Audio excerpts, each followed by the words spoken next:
ಎಲ್ಲ ನನ್ನ ಕೇಳುಗ ಮಿತ್ರರಿಗೆ ನಮಸ್ಕಾರ. ಧರ್ಮಶ್ರೀಯ ಮುಂದುವರಿದ ಭಾಗ.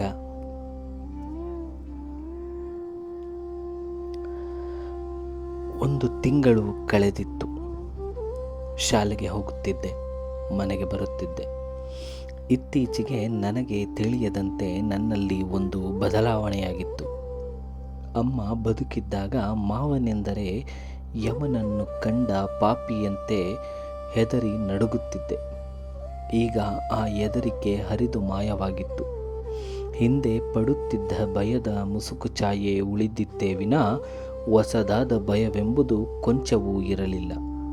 ಅವನು ಕೊಡುತ್ತಿದ್ದ ಬಿಸಿ ಏಟಿಗೆ ನಾನು ಬೆಲೆ ಕೊಡುತ್ತಿರಲಿಲ್ಲ. ಮೊಂಡು ಬಿದ್ದ ಕೋಣದಂತೆ ಅವನು ಬೇಡವೆಂದರೂ ಜೊತೆಯ ಹುಡುಗರೊಂದಿಗೆ ಈಜಲು ಹೋಗುವಷ್ಟು ಸಾಹಸ ಇತ್ತೀಚೆಗೆ ನನ್ನಲ್ಲಿ ಹುಟ್ಟಿತ್ತು. ರಜವಿದ್ದ ದಿನ ಮಧ್ಯಾಹ್ನ ದನ ಕಾಯಲು ಬೋರೆಗೆ ಹೋಗುತ್ತಿದ್ದೆ. ಉಳಿದ ದನ ಕಾಯುವ ಹುಡುಗರೊಡನೆ ಬೀಡಿ ಸೇದಲು ಪ್ರಾರಂಭಿಸಿದೆ. ಮಾವನೇ ನನಗೆ ಅದರಲ್ಲಿ ಮೇಲುಕೈ. ಒಂದು ಮಧ್ಯಾಹ್ನ ಬಿಸಿಲಿನಲ್ಲಿ ನಡೆದು ಬಹಳ ಬಾಯಾರಿಕೆಯಾಗಿತ್ತು. ಪಕ್ಕದಲ್ಲಿಯೇ ತೆಂಗಿನ ತೋಟವಿತ್ತು. ಅದು ನನ್ನ ಮೇಷ್ಟರದ್ದು. ಯಾರಾದರೇನು, ನನಗೇನು. ಮರ ಹತ್ತಿ 3 ಎಳನೀರನ್ನು ಕಿತ್ತು ಕುಡಿದೆ. ನಂಜುಂಡ ಮೇಷ್ಟರು ಎಂದು ಅವರ ಹೆಸರು. ಅದೇ ಅವರ ಸ್ವಂತ ಊರು. ಚಿಕ್ಕ ವಯಸ್ಸಿನಲ್ಲಿ ನನ್ನ ತಾಯಿಯ ಸಂಗಡ ಆಡಿ ಬೆಳೆದವರಂತೆ. ನನ್ನನ್ನು ಕಂಡರೆ ವಿಶೇಷ ವಾತ್ಸಲ್ಯ. ತರಗತಿಯಲ್ಲಿಯೂ ಅಷ್ಟೇ.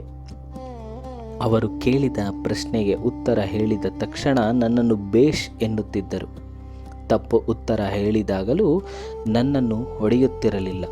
ಸಾಕಷ್ಟು ಹೊಡೆತವು ದಿನವೂ ನನಗೆ ಮನೆಯಲ್ಲಿಯೇ ದೊರೆಯುತ್ತದೆಂಬುದು ಅವರಿಗೆ ತಿಳಿದಿತ್ತು. ಆದರೆ ಮಾವನ ಇತರ ವ್ಯವಹಾರದಲ್ಲಿ ನಾನು ಶಿಷ್ಯನಾಗುತ್ತೀನೆಂಬುದು ಅವರಿಗೆ ಗೊತ್ತಿರಲಿಲ್ಲ. ಒಂದು ದಿನ ಶಾಲೆ ಮುಗಿದ ಮೇಲೆ ನನ್ನನ್ನು ಅವರ ಮನೆಗೆ ಕರೆದುಕೊಂಡು ಹೋದರು. ತಿಂಡಿ ಕೊಟ್ಟರು. ತಿನ್ನಲು ನನಗೆ ಸಂಕೋಚ. ತಿಂಡಿಯನ್ನು ಕೈಗೆ ಕೊಟ್ಟ ಮೇಷ್ಟರು ಪಕ್ಕದಲ್ಲಿಯೇ ಕುಳಿತುಕೊಂಡರೆ ನನಗೆ ತಿನ್ನುವುದಕ್ಕಾದರೂ ಹೇಗೆ ಆದೀತು? ನಿಧಾನವಾಗಿ ಮುಗಿಸಿದ ಮೇಲೆ ಅವರು ಕೇಳಿದರು, ಒಂದು ಮಾತು ಕೇಳ್ತೀನಿ, ನಿಜವಾದ ಉತ್ತರ ಹೇಳ್ತೀಯಾ? ಹೇಳ್ತೀನಿ ಸರ್. ನೀನು ಒಳ್ಳೆಯ ಹುಡುಗ ಅಂತ ನನಗೆ ಗೊತ್ತಿದೆ. ನಿನ್ನ ಅಮ್ಮ ತುಂಬ ಒಳ್ಳೆಯವರಾಗಿದ್ದರು. ಅವರ ಮಗ ಅಂದರೆ ನೀನು ಒಳ್ಳೆಯವನೇ ಎಂದು ನನ್ನ ಗುಣಗಾನ ಮಾಡಿದರು. ನೋಡು, ನೀನು ಕ್ಲಾಸಿಗೆಲ್ಲ ಫಸ್ಟ್ ಬರುವಷ್ಟು ಬುದ್ಧಿವಂತ. ಆದರೂ ನಿನಗೆ ಓದಕ್ಕೆ ಬಿಡುವಿಲ್ಲ. ಅಲ್ಲದೆ ನಿನ್ನ ಮಾವನ ಗುಣ ನಿನಗೂ ಬರ್ತಾ ಇದೆ. ನೀನು ಮೊನ್ನೆ ನಮ್ಮ ತೋಟದಲ್ಲಿ ಎಳನೀರು ಕೀಳಲಿಲ್ಲವೇ? ನಾನು ತಕ್ಷಣ ಪೆಚ್ಚಾದೆ. ಎಳನೀರು ಕಿತ್ತಾಗ ಅಲ್ಲಿ ಯಾರೂ ಇರಲಿಲ್ಲ. ಕುಡಿದಾದ ಮೇಲೆ ಆ ಬುರುಡೆಗಳನ್ನು ಬಾವಿಗೆ ಹಾಕಿದ್ದೆ. ಇವರು ಅದನ್ನು ಹೇಗೆ ಪತ್ತೆ ಮಾಡಿದರು? ಎಳನೀರು ಕಿತ್ತೆ ಅಂತ ನಿನ್ನ ಬೈಯೋಲ್ಲ, ನಿಜ ಹೇಳು. ಹೌದು ಸರ್. 1-2 ನಿಮಿಷ ಮೌನವಾಗಿದ್ದು ನಂತರ ನಿಧಾನವಾಗಿ ಅವರು ಹೇಳಿದರು, ಅದು ನಿಂದೆಲ್ಲ ತಪ್ಪು. ಮಾವನ ವಿದ್ಯೆ ನಿನಗೂ ಬರ್ತಾ ಇದೆ. ವಾತಾವರಣ ಮುಖ್ಯ ಆಗಲಿ. ನೀನು ಮನೆಗೆ ಹೋಗು. ಆ ದಿನದಿಂದ ನಾನು ಆಗಾಗ್ಗೆ ಮೇಸ್ಟರ್ ಮನೆಗೆ ಹೋಗಿ ಬರುತ್ತಿದ್ದೆ. 1 ವಾರ ಕಳೆದ ಮೇಲೆ ಅವರು ಹೇಳಿದರು, ನೀನು ಇಲ್ಲೆಯೇ ಇದ್ದರೆ ಕೆಟ್ಟು ಹೋಗ್ತೀಯ. ನರಸಾಪುರದಲ್ಲಿ ನನ್ನ ಸ್ನೇಹಿತರೊಬ್ಬರಿದ್ದಾರೆ, ಸ್ವಾಮಿ ಅಂತ, ಮಿಡಲ್ ಸ್ಕೂಲ್ ಮೇಸ್ಟ್ರು. ಅವರಿಗೆ ಕಾಗದ ಬರೆದಿದ್ದೇನೆ. ನೀನು ಈ ಊರು ಬಿಟ್ಟು ಅಲ್ಲಿಗೆ ಹೋಗು. ನಿನಗೆ ದಾರಿ ತೋರಿಸ್ತಾರೆ. ಊಟಕ್ಕೆ ವಾರ ಅನ್ನ ಮಾಡಿಕೊ. ನೀನು ಬುದ್ಧಿವಂತನೂ ಆಗ್ತೀಯ, ಯೋಗ್ಯ ಮನುಷ್ಯನೂ ಆಗ್ತೀಯ. ಈ ಕಳ್ಳರ ಮನೆ ಬಿಡದೇ ಇದ್ದರೆ ನೀನು ಕಳ್ಳನಾಗಿ ಹಾಳಾಗುವುದು ಖಂಡಿತ. ಇಷ್ಟು ಹೇಳಿ ಮೇಷ್ಟರು ಒಳಗೆ ಹೋದರು. ನಾನು ಏನೂ ಯೋಚಿಸಲಿಲ್ಲ. ಇದ್ದಕ್ಕಿದ್ದಂತೆ ಹೊರಟು ಮನೆಗೆ ಬಂದೆ. ಮಾವ ಬೀಡಿ ಸೇದುತ್ತಾ ಕುಳಿತಿದ್ದ. ನನ್ನನ್ನು ಕಂಡೊಡನೆ ಗರ್ಜಿಸಿದ. ಮಾಡೋ ಕೆಲಸ ಬಿಟ್ಟು ಎಲ್ಲೋ ಹೋಗಿದ್ದೋ ಬಡವಾ ಎಂದು ನನ್ನನ್ನು ನೋಡಿ ಗರ್ಜಿಸಿದ. ಈ ಮನೆಯನ್ನು ಬಿಟ್ಟು ಹೊರಡುವ ನನಗೆ ಯಾವ ಥರ ಭಯ. ನೇರವಾಗಿ ಹೋಗಿ ಅವನ ಮುಂದೆ ನಿಂತು ಹೇಳಿದೆ, ನಾನು ಈ ಊರು ಬಿಟ್ಟು ಹೋಗ್ತಿದ್ದೀನಿ. ಎಲ್ಲಿಗೋ ಹೋಗ್ತೀಯಾ? ನರಸಾಪುರಕ್ಕೆ, ಅಲ್ಲೇ ಓದ್ತೀನಿ. ಇಲ್ಲೇನಾಗಿದೆ ನಿನಗೆ? ನಾನು ನಿನ್ನ ಮನೆಯಲ್ಲಿ ಇರೋಲ್ಲ. ಇಲ್ಲಿದ್ದರೆ ನಾನು ಕೆಟ್ಟ ಹಾಳಾಗೋಗ್ತೀನಿ. ಸಾಮಾನ್ಯ ದಿನಗಳಲ್ಲಿ ಆಗಿದ್ದರೆ ಕ್ರೂರ ಯಜಮಾನನ ಎದುರು ನಿಂತು ಇಷ್ಟು ಮಾತನಾಡುವ ಎದೆಗುಂಡಿಗೆ ನನಗೆ ಇರುತ್ತಿರಲಿಲ್ಲ. ಆ ದಿನ ಅದಾವ ಶಕ್ತಿ ತುಂಬಿತ್ತೋ ನಾನು ದಿಟ್ಟನಾಗಿದ್ದೆ. ನಮ್ಮೂರಿನ ಸೇನಾಧಿಪತಿಯಾಗಿದ್ದ ಧೈರ್ಯ ಆ ದಿನ ಬಂದಿತ್ತು. ಮಾವನ ಕಣ್ಣುಗಳು ಅವನು ಸೇದುತ್ತಿದ್ದ ಬೀಡಿಯ ತುದಿಯ ಬೆಂಕಿಯಷ್ಟೇ ಕೆಂಪಾದವು. ಅವನು ನನಗಾಗಿ ಇಟ್ಟಿದ್ದ ಬೆತ್ತ ಎಳೆದುಕೊಂಡು ತೊಲೆಯ ಹತ್ತಿರ ಹೋದ. ಇವತ್ತೋ ನನ್ನ ಹೊಡಿ, ನಿನ್ನ ಗತಿ ಕಾಣಿಸ್ತೀನಿ ಎಂದು ನಾನು ಕಿರುಚಿದೆ. ಕೆಟ್ಟ ಅವ್ಯಾಚ ಬೈಗುಳಗಳು ನನ್ನ ಬಾಯಿಂದ ಧಾರಾಳವಾಗಿ ಹೊರಬಿದ್ದವು. ಮಾವ ಗರಬಡಿದವನಂತೆ ಸುಮ್ಮನೆ ನಿಂತ. ನನ್ನ ಅಂಗಿ, ಚಡ್ಡಿ, ದುಪ್ಪಟ್ಟಗಳನ್ನು ಜೋಡಿಸಿಕೊಂಡು ಮನೆಯಿಂದ ಹೊರಬಿದ್ದೆ. ಮಾವ ನಿಂತೇ ಇದ್ದ. ಪಕ್ಕದ ಮನೆಯ ಅಜ್ಜಿಗಾದರೂ ಹೇಳಿ ಹೋಗೋಣವೆಂಬ ಯೋಚನೆ ಮನಸ್ಸಿನಲ್ಲಿ ಬಂತು. ಹಾಗೆ ಮಾಡಲಿಲ್ಲ. ಬೇಗ ನರಸಾಪುರಕ್ಕೆ ಹೋಗಬೇಕೆಂಬ ಆತುರ ನನ್ನನ್ನು ಮುಂದೆ ತಳ್ಳಿತ್ತು. ಆಗಲೇ ಸಂಜೆ ಆಗಿತ್ತು. ಊರ ಮನೆಗಳಲ್ಲಿ ದೀಪ ಹೊತ್ತಿಸಿದ್ದರು. ಅಲ್ಲಿಗೆ ನರಸಾಪುರ 8 ಮೈಲಿಯ ದೂರ. ಅಮಾವಾಸ್ಯೆಯ ದಿನಗಳಾದುದರಿಂದ ಕತ್ತಲು ಕವಿದಿತ್ತು. ನೇರವಾದ ರಸ್ತೆ ಇಲ್ಲದಿದ್ದರೂ ಭೂತ ಹಿಡಿದವನಂತೆ ನಡೆಯಲು ಪ್ರಾರಂಭಿಸಿದೆ. ಕತ್ತಲೆ ಕಳವಳವಿರಲಿಲ್ಲ.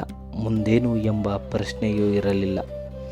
ಅಗಾಧವಾದ ಒಂದು ಸಿದ್ಧಿಯನ್ನು ಪಡೆದಷ್ಟು ಹರ್ಷದಿಂದ ಮನಸ್ಸು ತುಂಬಿ ಹೋಗಿತ್ತು. ನಾನು ಕೆಟ್ಟ ಮನುಷ್ಯನಾಗುವುದು ತಪ್ಪಿತ್ತು. ಹಾಗೆಂದು ಮೇಷ್ಟರು ಹೇಳಿದ್ದರು. ಯಾವ ಯೋಚನೆಯೂ ಇಲ್ಲದೆ ರಾತ್ರಿ 10ರ ವೇಳೆಗೆ ನರಸಾಪುರಕ್ಕೆ ಬಂದೆ. ಊರ ಮುಂದೆ ಒಂದು ಕೊಳವಿತ್ತು. ಕೈಕಾಲು ತೊಳೆದುಕೊಳ್ಳಲು ಅದರಲ್ಲಿ ಇಳಿದೆ. ಬರಿಗಾಲಿನಲ್ಲಿ 2 ಬೆರಳುಗಳು ಚುರುಚುರನೆ ಉರಿಯಲು ಶುರುವಾದವು. ಅದನ್ನು ಲೆಕ್ಕಿಸದೆ ಹಾಗೆಯೇ ಊರೊಳಗೆ ನಡೆದೆ. ಆಗ ಆ ಊರಿನಲ್ಲಿ ವಿದ್ಯುತ್ ದೀಪವಿರಲಿಲ್ಲ. ಪಂಚಾಯಿತಿಯವರು ಮುಖ್ಯ ಬೀದಿಗಳಲ್ಲಿ ಪೆಟ್ರೋಮ್ಯಾಕ್ಸ್ ದೀಪ ಹೊತ್ತಿಸಿದ್ದರು. ಹಿಂದೆ ಒಂದು ಸಲ ನೋಡಿದ್ದೇನಾದ್ದರಿಂದ ಆ ಗ್ರಾಮದ ಬೀದಿ ಮಟ್ಟಿಗೆ ನನಗೆ ಗುರುತಿತ್ತು. ಊರಿನ ನಡುವೆ ಇರುವ ದೇವಸ್ಥಾನದ ಬಳಿಗೆ ಬಂದೆ. ದೇವಾಲಯದ ಬಾಗಿಲಿನಲ್ಲಿ ಇನ್ನೂ ಉರಿಯುತ್ತಿದ್ದ ದೀಪದ ಬೆಳಕಿನಲ್ಲಿ ಕಾಲನ್ನು ನೋಡಿಕೊಂಡೆ. ಕತ್ತಲಲ್ಲಿ ಎಲ್ಲಿಯೋ ಎಡವಿ 2 ಬೆರಳುಗಳಲ್ಲಿಯೂ ರಕ್ತ ಹರಿದು ಹೆಪ್ಪುಗಟ್ಟಿತ್ತು. ನಾನು ಗಮನಿಸಿರಲಿಲ್ಲ. ಕಣ್ಣಿನಲ್ಲಿ ನಿದ್ರೆ ತೂಗುತ್ತಿತ್ತು. ಇದ್ದ ಬಟ್ಟೆಗಳನ್ನು ತಲೆಯಡಿಗೆ ಇಟ್ಟುಕೊಂಡು ದೇವಾಲಯದ ಜಗುಲಿಗೆಯಲ್ಲಿ ಶುಭ್ರವಾದ ಕರಿಯ ಕಲ್ಲಿನ ಮೇಲೆ ಮಲಗಿದೆ. ಬೇಗ ನಿದ್ರೆ ಕವಿದಿತ್ತು. ಬೆಳಗ್ಗೆ ಎಚ್ಚರವಾದಾಗ ಚಳಿಯಾಗುತ್ತಿತ್ತು. ತಕ್ಷಣ ಎದ್ದು ಕುಳಿತೆ. ತಲೆಯ ತುಂಬ ಯೋಚನೆ ತುಂಬಿಕೊಂಡಿತ್ತು. ಈ ಊರಿನಲ್ಲಿ ಏನು ಮಾಡುವುದು? ಯಾರನ್ನೂ ನೋಡುವುದು? ಮಾವನ ಮನೆಯಲ್ಲಿ ಇರುವವರೆಗೂ ಊಟ ತಿಂಡಿಯ ಯೋಚನೆಯಂತೂ ಇರಲಿಲ್ಲ. ಈಗ ಅದೇ ಮೊದಲನೆಯ ಪ್ರಶ್ನೆಯಾಗಿದೆ. ನಂಜುಂಡ ಮೇಷ್ಟರು ಹೇಳಿದ್ದೇ ತಡ ಇಲ್ಲಿಗೆ ಬಂದು ಬಿಟ್ಟೆ. ಅವರು ಇನ್ನೂ ಯಾವುದನ್ನು ಸರಿಯಾಗಿ ವ್ಯವಸ್ಥೆ ಮಾಡಿರಲಿಲ್ಲ. ಹೋಗು ಎಂದು ಕೊನೆಯದಾಗಿ ಹೇಳಿರಲೂ ಇಲ್ಲ. ಇಷ್ಟರಲ್ಲಿಯೇ ಆತುರಪಟ್ಟು ಓಡಿ ಬಂದಿದ್ದೇನೆ. ಮುಂದೆ ಗತಿ? ಅವರ ಸ್ನೇಹಿತರು ಮೇಷ್ಟರೇ. ಅವರ ಹೆಸರು ಸ್ವಾಮಿ ಎಂಬುದಷ್ಟು ನೆನಪಿತ್ತು. ಯಾರನ್ನು ಕೇಳಿಕೊಂಡು ಸ್ವಾಮಿ ಮೇಷ್ಟರ ಮನೆಗೆ ಹೋದೆ. ಮೇಷ್ಟರು ಮನೆಯಲ್ಲಿ ಇದ್ದರು. ಮನೆಯ ಅಂಗಳದಲ್ಲಿ ಸುಮಾರು 20 ಜನ ಶಿಷ್ಯರು ಪ್ರೈವೇಟ್ ಪಾಠಕ್ಕೆ ತುಂಬಿದ್ದರು. ಒಳಗೆ ಹೋಗಿ ಮೇಷ್ಟರಿಗೆ ನಮಸ್ಕರಿಸಿದೆ. ಸಾದಗಪ್ಪು ಬಣ್ಣದ ಮಟ್ಟವಾದ ಆಳು, 30ರ ವಯಸ್ಸು. ಮುಖದಲ್ಲಿ ನನಗೆ ಭರವಸೆ ಮೂಡಿಸುವಂತಹ ತುಂಬು ನಗೆ. ಕೊರಳಿನಲ್ಲಿದ್ದ ಶಿವಧಾರ ಶರ್ಟಿನ ಕಾಲಾರಿನಿಂದ ಹೊರಗೆ ಕಾಣಿಸುತ್ತಿತ್ತು. ಯಾರಪ್ಪ ಮಗು ನೀನು? ನಾಗೂರಿನಿಂದ ಬಂದೆ ಸರ್. ನಂಜುಂಡ ಮೇಷ್ಟ್ರು ಕಳಿಸಿದ್ರು. ಓಹ್, ಬಾ ಕೂತ್ಕೋ. ನನಗೆ ಹಂಗಂತ ಕಾಗದ ಬರೆದಿದ್ರು. ನಿನ್ನೆ ತಾನೇ ಕಾಗದ ಬಂತು. ನೀನು ಇಷ್ಟು ಬೇಗ ಬಂದೆ, ಪರವಾಗಿಲ್ಲ. ನಿನ್ನ ಹೆಸರು ಅದೇನೋ ಬರೆದಿದ್ರು, ಸತ್ಯನಾರಾಯಣ ಅಂತ ಸರ್. ಸರಿ, ಕೂತ್ಕೋ. ನಿನ್ನ ಸ್ಕೂಲಿನಿಂದ ಸರ್ಟಿಫಿಕೇಟ್ ತಂದಿದ್ದೀಯಾ? ನನಗೆ ಗೊತ್ತಿಲ್ಲ ಸರ್. ನಂಜುಂಡಪ್ಪ ಮೇಷ್ಟರಿಗೆ ಬರೆದು ನಾನೇ ತರಿಸ್ಕೊಡ್ತೀನಿ ಬಿಡು.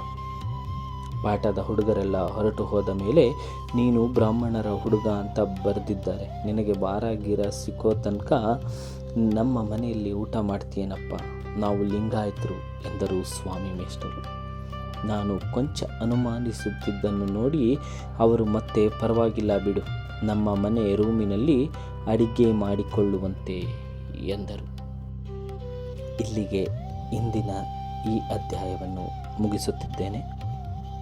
ಮುಂದಿನ ಸಂಚಿಕೆಯಲ್ಲಿ ಸ್ವಾಮಿ ಮೇಷ್ಟರಿನ ಮನೆಯಲ್ಲಿ ನಮ್ಮ ಕಥಾನಾಯಕ ಸತ್ಯನಾರಾಯಣನ ಜೀವನ ಹೇಗೆ ಸಾಗುತ್ತದೆ ಮತ್ತು ಮುಂದಿನ ವಿದ್ಯಾಭ್ಯಾಸ ಹೇಗಿರುತ್ತದೆ, ಅವನು ವಿದ್ಯೆನ ಚೆನ್ನಾಗಿ ಕಲಿತಾನ ಹೇಗೆ ಎಂಬುದನ್ನು ಮುಂದಿನ ಅಧ್ಯಾಯದಲ್ಲಿ ನೋಡೋಣ.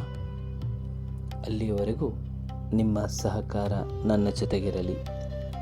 ಈ ನನ್ನ ಅಧ್ಯಾಯದ ಬಗ್ಗೆ ನಿಮ್ಮ ಅನಿಸಿಕೆ ಅಭಿಪ್ರಾಯಗಳನ್ನು ಮರೆಯದೆ ಹಂಚಿಕೊಳ್ಳಿ. ನಮಸ್ಕಾರ.